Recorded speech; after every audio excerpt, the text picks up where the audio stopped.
사랑의 예수님을 닮기를 기도하는 크리스천들도 쉽게 화를 내고 분노를 참지 못하는 까닭은 무엇일까요? 주님께서 우리 인간에게만 주신 웃음을 잃어버렸기 때문입니다. 주님께서는 우리들이 일상생활에서 웃은 것을 비워서 우리 주위를 환하게 밝히는 등불이 되기를 바라십니다. 웃음은 운동처럼 연습해서 꽃피우는 습관입니다. 웃음은 내 주위의 등불이면서 나의 화와 분노를 감쪽같이 사라지게 하는 주님의 특별한 선물입니다. 메신저 뉴스 첫 순서는 서울동안교회 김영주 목사님, 남양 주편의동안교회 나가영 목사님, 부산 진교회 신추 목사님입니다. 1985년 9월 1일자 LA 타임즈에 난 기사입니다. 프랭크 모리스와 엘리자베스 모리스 부부는 18살 된 테드라는 그 아들이 같은 마을 청년의 음주운전으로 사망하는 사건을 경험하게 됩니다. 근데 법원의 판결은 가장 낮은 집행유예가 되면서 거리를 활보하고 다니게 되었습니다. 모리스 부부는 믿을 만한 사람이 아무도 없다는 불신 속에서 살았어요. 그리고 그들이 하는 일은 자기 아들을 죽인 그 토미가 집행유예 기간 동안에 감옥에 가도록 고발하기 위해서 범법하는 순간만 잡으려고 수년간을 미행했어요. 자기 아들을 죽인 이 청년을 자기 차로 죽이는 상상을 수없이 많이 했습니다. 결국 그들은 술을 마시고 있는 토미를 발견하고 고발해서 집행유예를 위반해서 10년 징역형을 받게 되었습니다. 속이 시원할 줄 알았는데 뭔가 마음이 허전한 거예요. 그러던 어느 날 엘리자베스 모리스가 하늘에 계신 하나님이 자기와 같이 아들을 잃어버렸다는 생각을 문득 하게 되었어요. 아버지여, 저들의 죄를 용서하소서. 저들이 하는 일을 자기가 모르나이다라는 십자가에서 원수를 향해 용서를 구한 예수님의 기도가 그 가슴에 찾아오기 시작했어요.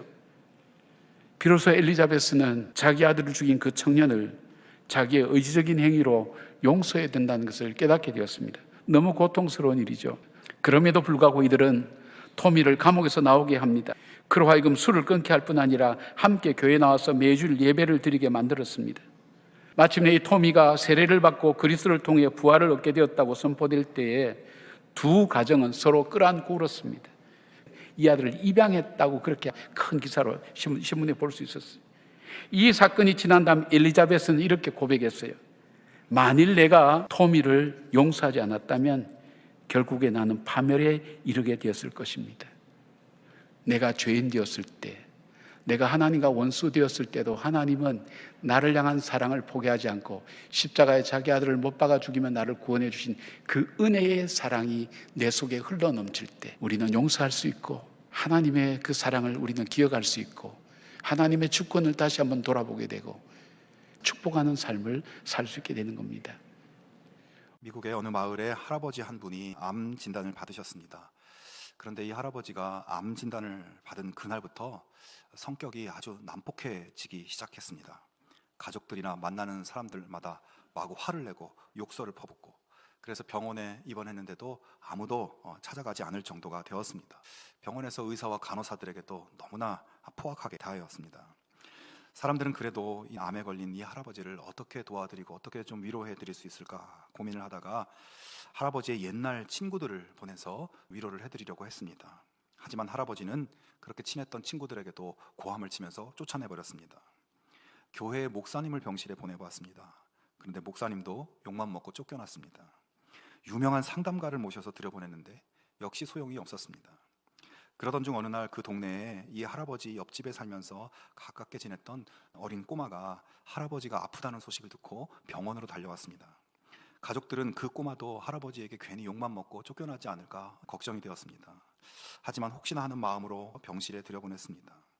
한 30분 정도 지났을까 소년이 병실에서 아무 일 없었다는 듯이 밖으로 나왔습니다. 가족들이 들어가 보니까 할아버지가 태도가 많이 누그러지고 부드러워지고 사람들도 만나시고 얘기도 하시고 그렇게 변한 것입니다. 사람들이 하도 이상해서 그 어린 소년에게 물었습니다. 너 할아버지하고 무슨 얘기를 했니? 저 아무 얘기도 하지 않았어요. 아니 그러면 할아버지하고 30분 동안 뭘 했어? 그랬더니 그 소년은 할아버지를 보자마자 제가 눈물이 나서 할아버지를 끌어안고 같이 울었어요.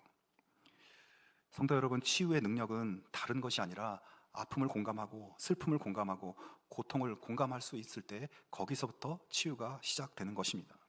사랑하는 여러분, 오늘도 예수님은 우리 한 사람 한 사람을 우리 자신의 처지와 우리의 필요에 맞게 만져주시고 채워주신다는 것을 여러분 믿으실 수 있기를 바랍니다. 주님이 나의 모든 형편과 마음을 공감해 주시고 내가 울 때 함께 울어주시고 합당한 방법으로 역사하신다는 것을 믿으실 수 있기를 바랍니다. 나를 부르시고 내 손을 잡아주시고 눈을 맞춰주시고 은혜를 채워주시는 그 주님의 놀라운 사랑의 축복에 가득한 여러분의 복된 삶이 되기를 주님의 이름으로 축원합니다. 서울에서는 1919년 3월 1일에 만세운동이 일어나게 됩니다. 그리고 부산에서 만세운동이 일어나게 된 것은 3월 11일이었습니다. 그 전날 밤에 일신여학교 기숙사에서는 태극기를 만듭니다. 그리고 다음 날 태극기를 들고 나가서 만세를 부르게 됩니다.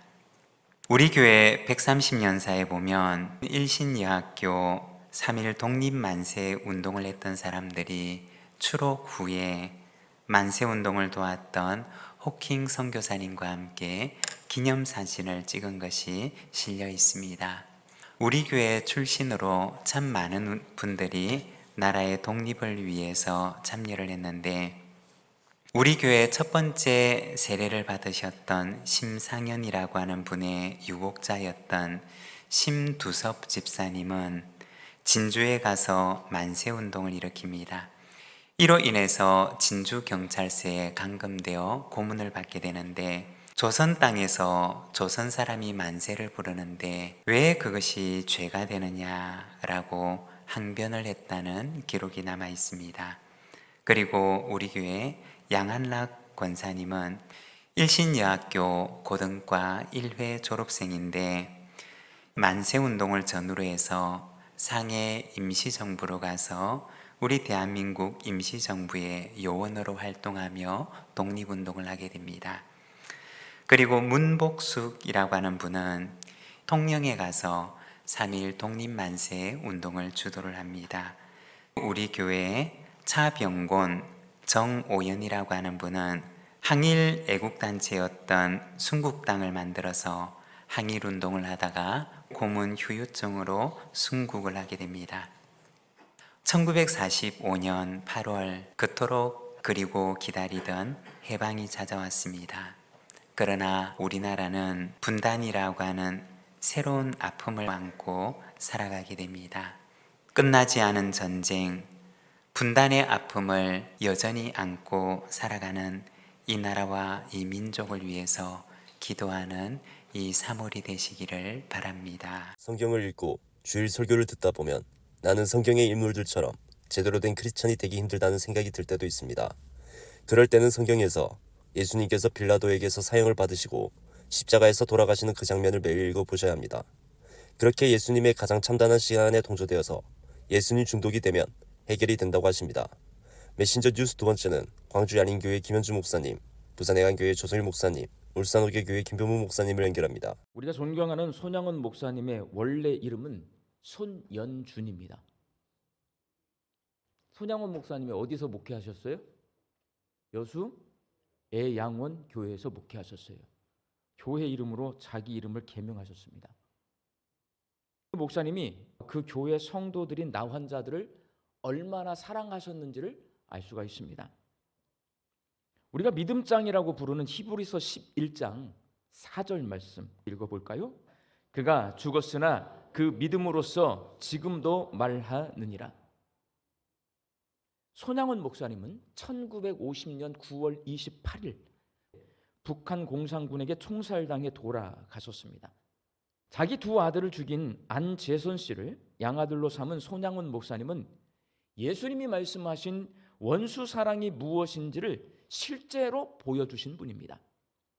손양원 목사님은 48살에 순교하셨습니다. 제가 55살입니다. 저보다 7살이나 어릴 때 돌아가셨어요. 그렇지만 손양원 목사님을 제가 범접할 수 없는 아주 큰 어른으로 생각하는 이유, 나이가 들수록 신앙생활을 하면 할수록 목회를 하면 할수록 손양원 목사님이 정말 얼마나 큰 분인가를 깨달아 합니다. 어렸을 때는 나도 저렇게 살아야지 했어요. 나이가 들어서 이 나이가 돼 보니까 손 목사님처럼 사는 게 거의 불가능해. 근데 그분은 사셨잖아. 여러분, 제가 서울 동안교회라는 교회에서 부목사 사역을 했어요. 거기 부임을 해가지고 신방을 다녀보니까 깜짝 놀랐어요. 손양원 목사님 총살당했잖아요. 사모님이 계실 거 아니에요. 그 사모님이 동안교회를 다니셨어요. 서울로 올라가셔서 동대문에 사시면서 동안교회에서 신앙생활을 하셨어요. 그래서 제가 신방을 다녀보면 손 목사님 사모님에 대한 이야기를 하시는 분들이 많이 있었습니다. 근데 엄청 가난하게 사셨어요. 사모님에게 쌀 갖다 준 분, 옷 사다 준 분, 그 애들 밥 먹여준 분. 손 목사님 수라에 아들 넷, 딸 셋 이렇게 7남매가 있었습니다. 막둥이 아들은 손 목사님이 총살 당하는 날이 생일이에요. 그날 태어났어요. 두 아들 먼저 보내고 자기도 총살 당하고 남은 가족은 찢어지게 가난하게 살았대. 세상의 눈으로 보면 자기 가족 하나 건사하지 못한 손 목사님의 인생은 어리석기 그지없고 초라한 인생으로 보일 수밖에 없습니다. 그러나 손 목사님의 인생을 그렇게 어리석고 초라하게 보는 사람은 아무도 없습니다, 여러분. 왜 그럴까요? 지혜로운 인생 사셨다, 본받을 만하다, 존경한다 라고 우리가 생각하는 이유는 하나님을 주인으로 제대로 섬기는 모습을 우리에게 보여주셨기 때문에 그렇습니다. 근데 여러분, 문제가 있습니다. 지혜로운 인생을 살기가 쉬워요, 어려워요? 어려워요. 그러니 우리 손양원 목사님께 그 지혜로운 인생을 사는 방법을 배워야 합니다. 제가 고민을 많이 했어요. 찾아보니까요, 이런 시가 있어요. 손양원 목사님이 예수 중독자라고 하는 한 시를 써놓으셨더라고. 나 예수 중독자 되어야 하겠다. 술 중독자는 술로만 살다가 술로 인해 죽게 되는 것이고, 아편 중독자는 아편으로 살다가 아편으로 인해 죽게 되나니, 우리도 예수의 중독자 되어 예수로 살다가 예수로 죽자. 우리의 전 생활과 생명을 주님 위에 살면 주같이 부활된다. 주의 종이니 주만 위에 일하는 자 되고 내일 되지 않게 하자. 예수에 중독돼야 내 안에서 내 욕심을 내가 이겨낼 수가 있습니다. 손양원 목사님처럼 예수님께 중독되지 않고서는 내 욕심, 그 마음 억누를 수가 없습니다. 우리 소그룹 모임하잖아요. 순 모임하는데 한 자매가 내가 그렇게 오랫동안 이렇게 열심히 일했는데 내 상사는 나를 알아주지도 않고 봉급도 안 올려주고 승진도 안 시켜준다고 그 상사에 대한 불만을 얘기를 한 겁니다. 보통 이런 상황에서 우리에게 익숙한 언어는 뭡니까? 그 불평, 불만을 같이 동조하는 것이죠. 물론 그렇게 공감하는 거, 그것도 참 좋은 일이지만, 그러나 복음을 아는 사람은 거기에 그쳐서는 안 된다라고 하는 거죠. 이 순 모임에서는 이렇게 대화가 진행됐답니다. 이 자매가 직장 상사에 대해서 불만을 토로했어요. 그랬더니 한 자매가 이렇게 얘기를 하는 겁니다. 저도 당신이 지금보다 더 높은 봉급을 받아야 한다고 생각합니다. 왜냐하면 당신은 아주 훌륭한 일꾼이고 아주 훌륭한 회사원이기 때문이죠. 그러나 먼저 우리가 어떤 존재인지 상기시켜 드리고 싶습니다. 우리는 사실 죽어 마땅한 존재입니다. 그러나 하나님이 예수 그리스도를 통해서 우리에게 영생을 주셨습니다. 당신은 지금 마땅히 받아야 할 것보다 비교할 수 없이 놀랍고 큰 선물을 지금 받고 있습니다. 또 다른 사람이 이렇게 얘기를 하는 거예요. 그리고 당신이 이미 승진한 걸 또 알았으면 좋겠습니다. 사탄의 통치 아래 종살이하던 당신을 해방시키셨을 뿐만 아니라 그리스도와 함께 하늘에 앉히셨습니다. 이보다 더 큰 승진이 어디 있겠습니까? 그리고 또 다른 사람이 이렇게 얘기하는 거예요. 그리고 기억하십시오. 회사의 상사가 진짜 상사가 아닙니다. 당신의 진정한 상사는 예수님입니다. 그러니까 내일부터는 예수님을 위해서 한번 일해 보십시오. 우리에게 10년, 20년, 30년 신앙생활해도 여전히 복음이 낯선 언어라고 한다면 이런 대화는 이루어질 수가 없는 것이죠. 그러나 우리의 일상의 대화 가운데 대화할 수 있는 그만큼 복음이 유창해진다면 이런 대화가 가능해질 겁니다. 저는 여러분이 복음에 유창해지시기를 축복합니다. 가룟 유다는 어떤 사람일까요? 예수님의 제자들은요, 다른 11제자들은 모두 어부나 농부로서 배운 것이 별로 없는 사람들에 비해 가룟 유다는 배운 사람이었습니다. 그는 요즘 말로 좀 엘리트 부류의 사람이었어요. 그래서 그는 회계 재정일을 맡았습니다. 가룟 유다는 예수님의 제자들 중에서 많은 지식을 가졌으면서도 영적인 문제보다는 육적인 문제에 관심을 더 가졌습니다. 탐욕에 이끌려서 공금을 부정하게 착복하기도 하였고, 나중에는 예수님을 은 30에 팔아 넘기고자 했던, 그가 나중에 후회하였지만은 후회와 회개는 다른 거예요. 그래서 야고보서 1장 14절 15절에 보면은 오직 각 사람이 시험을 받는 것은 자기 욕심에 끌려 미혹됨이니 욕심이 잉태한 적 죄를 낳고 죄가 장성한 적 어떻게 된다고요? 사망을 낳는다. 오늘날 세상은 탐욕, 특히 물질의 탐욕 앞에 많은 사람들이 무너지고 있습니다. 물질의 탐욕 앞에 부모도 버리고 자식도 버리고 또 여러 가지 의리도 버리는 그런 세태가 되고 있습니다. 심지어 이 탐욕은 유다가 예수님을 팔아넘기듯이 물질의 탐욕 때문에 신앙을 버리고 양심의 소리에 귀를 막고 사는 그런 일들이 벌어지고 있다는 거죠. 여러분, 우리 안에 가룟 유다가 품은 탐욕의 죄를 경계하십시오. 먹고 사는 것을 하나님께 맡기지 못하면서 자기 생명을 하나님께 맡길 수 있다는 것은요, 모순입니다. 하나님께서는 우리를 책임지신다고 수없이 말씀하십니다. 누가복음 12장 28절 29절 보겠습니다. 오늘 있다가 내일 아공이에 던져지는 덜풀도 하나님이 이렇게 입히시거든 하물며 너희 일까보냐 믿음이 작은 자들아 너희는 무엇을 먹을까 무엇을 마실까 하여 구하지 말며 근심하지도 말라. 아멘. 나는 예수님을 팔았던 가룟 유다와 상관이 없다고 생각하지 마시고 탐욕으로 범죄하였다면요 눈치 볼 거 없이 즉시 하나님 앞에 회개하고 돌이키는 저와 여러분 되시기 바랍니다. 성경에는 노아, 아브라함, 모세, 다윗, 바울처럼 이름을 남긴 사람들보다 가나의 혼인잔치에서 묵묵히 물독과 포도주 항아리를 옮긴 신분꾼들, 중풍병자를 위해서 예수님 계시는 집에 지붕을 뚫고 병자를 데려간 용감한 친구들, 이렇게 이름 없는 보통 사람들이 성경에는 훨씬 더 많습니다.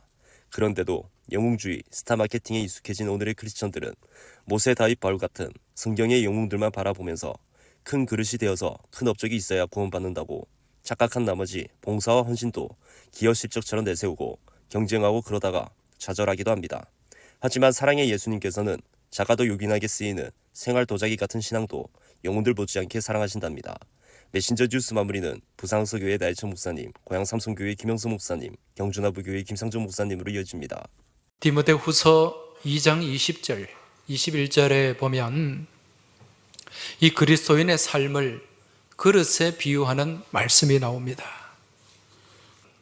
큰 집에는 금그릇과 은그릇뿐 아니라 나무 그릇과 질그릇도 있어 귀하게 쓰는 그릇도 있고 천하게 쓰는 것도 있나니 그러므로 누구든지 이런 것에서 자기를 깨끗하게 하면 귀히 쓰는 그릇이 되어 거룩하고 주인의 쓰심에 합당하며 모든 선한 일에 준비함이 되리라. 지금 이 말씀에서 이 그릇을 만든 소재, 재료가 무엇이냐? 금이냐, 은이냐, 얼마나 크게 만들어졌느냐, 이게 중요한 것이 아니라 이 그릇들이 어떻게 쓰임을 받느냐, 이게 중요하다는 말씀이에요. 여러분, 우리 가정에도 보면 그릇들이 많이 있지 않습니까? 자주 쓰임을 받는 그릇은 크고 대단한 그릇이 아니라 아침 저녁으로 우리가 밥을 먹을 때 쓰는 국그릇, 밥그릇, 간장 그릇, 자주 쓰임을 받고 사용되는 그릇이 그릇의 사명을 감당하는 복된 그릇이다. 이걸 말씀을 통해서 우리에게 전해주고 있습니다. 사람도 이 땅에 태어나서 어떻게 쓰임을 받느냐, 이게 중요하지. 금수저, 은수저, 이게 중요한 게 아니에요. 우리 자녀들을 위해서 기도하고 권면을 할 때 앞으로 큰 그릇이 되어라. 여러분, 그런데 그렇게 큰 그릇은요, 자주 쓰여지지 않아요. 옛날에 함지박 아십니까? 그런 큰 그릇 쓸 일이 별로 없습니다. 오늘 본문 22절 말씀을 보면 내가 이새의 아들 다윗을 만나니 내 마음에 맞는 사람이라 내 뜻을 다 이루리라. 할렐루야. 하나님이 다윗의 외모를 본 게 아니에요. 다윗의 위치를 본 게 아니에요. 다윗의 무엇을 보셨습니까? 그 마음의 중심을 보셨어요. 들판에서 양들과 씨름하고 그 먼지 날리는 곳에서 하루 종일 있던 그 다윗, 그 모습이 어떠했겠습니까? 전혀 볼품이었겠죠. 겉으로 드러나는 외적인 모습이 아니라 다윗에게 풍겨나오는 그 내면의 모습, 하나님의 시선으로 바라보는 모습으로 볼 때 아름다운 모습이었어요. 하나님이 보시는 게 무엇인가? 하나님은 우리의 중심에 이 사랑이 있느냐 없느냐, 이걸 바라보십니다. 우리가요, 하나님 앞에 실수하기도 하고 하나님 마음 아프게 하기도 하고 때로는 하나님을 배신하고 배반할 때도 있어요. 그러나 하나님은 우리 안에 하나님을 향한 사랑이 있으면 다시 품어주시고 받아주시고 우리를 사용하시는 줄 믿으시기 바랍니다. 베드로 이야기 가운데 우리가 주목해야 될 동사가 5가지입니다. 첫 번째가 갈릴리 해변으로 지나가시다가 했습니다. 그 다음에 두 번째는 시몬과 그 형제 안드레가 바다에 그물을 던지는 것을 보시니 그랬습니다. 세 번째는요, 예수께서 이르시되 나를 따라오라 내가 너희로 사람을 낚는 어부가 되게 하리라. 따라오라, 이렇게 되게 해 주겠다. 그 다음에 네 번째는 곧 그물을 버려두고 잘 버릴 줄 아는 게 영적으로 굉장히 수준 높은 단계입니다. 그 다음에 5번째 동사가 따르니라. 따라오라는 말씀은 주님의 말씀이고 따르다라는 동사는 베드로의 행동입니다. 이 5가지 동사가 영적인 교훈을 담고 있는 성경의 언어입니다. 어부에서 사도로 새로운 인생의 길을 걸었던 베드로에게서 우리가 얻게 되는 영적인 이 교훈을 5가지 동사에서 압축하면 4가지로 요약할 수 있다, 그렇게 얘기합니다. 이걸 우리를 향하신 주님의 요청 혹은 명령으로 받아들일 수 있어야 되겠습니다. 첫 번째는 주님을 깊이 만나라. 두 번째는요, 삶의 목적을 바꾸라. 세 번째는요, 주된 관심을 바꾸라. 여러분의 최고의 관심이 어떤 겁니까? 자식입니까? 물질입니까? 건강입니까? 어떤 계약건입니까? 이 본문에서는 이것을 버리다라는 말로 설명을 했어요. 관심을 가지고 있던 이걸 버리고 붙든 이것에 관심을 가지는 거예요. 그리고 네 번째가 온전한 순종. 오늘 본문에서는 이것을 따르다, 이런 단어로 표현을 했습니다. 오늘 우리의 삶의 문제는요, 삶의 목적과 목표가 없는 게 아니에요. 주님께서 나에게 보여주시는 그 목적을 발견하지 못하고 산다는 점이에요. 나를 향하신 하나님의 음성 가운데, 말씀 가운데 하나님의 거룩하신 뜻과 계획을 깨달았을 때 그게 하나님 주신 목적이 되는 거예요. 우리 마음속에는 하나님과 가까이 하고 싶은 마음들이 다 있습니다. 여러분들이 이 자리에 나오시면서 하나님과 좀 멀어지고 싶다, 그런 소원을 가지고 나오신 분 계십니까? 나는 하나님과 가까이 하고 싶어, 하나님과 깊은 사귐을 가지고 싶어, 다 소원하고 이 자리에 나오셨을 겁니다. 그런데 한 가지 문제가 있습니다. 우리가 하나님과 깊은 친밀감을 가지길 소원하지만은 동시에 이 세상 어둠과도 원하는 거예요. 여러분 한번 보십시오. 내 마음을 살펴보십시오. 하나님은 그걸 원하지 않으십니다. 하나님은 빛이시기 때문에 여러분이 빛 되신 하나님과 사귐이 있으시려면 어둠과 멀어져야 된다고 분명히 말씀하고 계십니다. 하나님과 깊은 친밀함이 없으면 어떻게 됩니까? 고린도전서 2장 9절입니다. 기록된 바 하나님이 자기를 사랑하는 자들을 위하여 예비하신 모든 것은 눈으로 보지 못하고 귀로 듣지 못하고 사람의 마음으로 생각하지도 못하게 하였다 함과 같으니라. 하나님과 깊은 친밀감을 가지고 있는 사람들을 위하여서 예비해 놓으신 것이 있으신데 그것을 누리지 못하도록 한다는 거예요. 사람의 마음으로 생각하지 못하게 한다, 그렇게 말씀하고 있습니다. 그리고 보니까 분명해집니다. 우리 구원은 조건 없이 이루어지지만은 복받는 것에 대해서는 분명한 이유를 말씀하고 있습니다. 우리 하나님은 하나님을 찾는 자, 하나님을 경외하는 자, 하나님을 사랑하는 자, 하나님과 친밀해지려고 하는 자, 그들에게 득한 은혜를 부어주신 줄 믿으시고 어둠을 멀리하리라 결단하는 우리의 모든 성도님들 되시길 주님의 이름으로 축복합니다. 요한 1서 1장 5절에서 7절에 보면은 우리가 그에게서 듣고 너희에게 전하는 소식은 이것이니 곧 하나님은 빛이시라 그에게는 어둠이 조금도 없으시다는 것이니라. 만일 우리가 하나님과 사귐이 있다 하고 어둠에 행하면 거짓말을 하고 진리를 행하지 아니함이거니와 그가 빛 가운데 계신 것 같이 우리도 빛 가운데 행하면 우리가 서로 사귐이 있고, 만일 우리가 하나님과 사귐이 있다고 말하고 우리가 어둠 가운데 있다면 그 사람은 거짓말하는 사람이다, 그렇게 말씀하고 있습니다. 반대로 우리가 빛 가운데 행하면 하나님과 우리 사이에 뭐가 있다는 겁니까? 사귐이 있다, 그렇게 말씀하셔요. 하나님을 경외하고 하나님과 친밀해지면 주신 약속이 있습니다. 시편 25편 14절입니다.